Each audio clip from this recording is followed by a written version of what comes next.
ไม่ไงของแท้ตรงมึงหำมันเนอะแล้ววงเวียนอะไรวงเวียนอะไรว่านี่ตรงนี้อะไรโน่เลยโน่ว่านี่ตรงนี้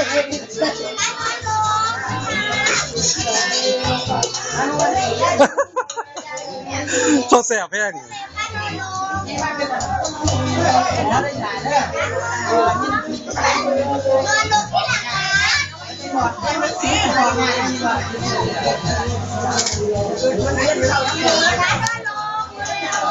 ยันชุดมันเนี่ย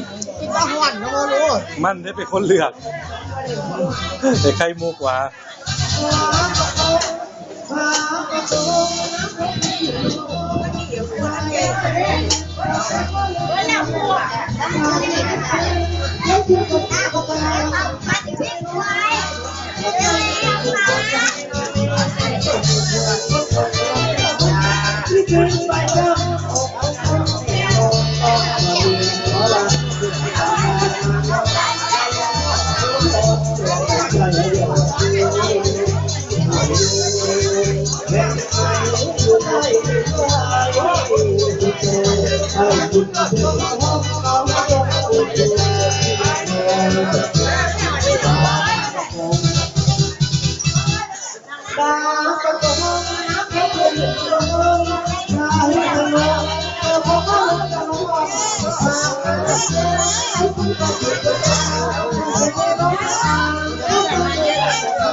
ฟังแต่เว้ย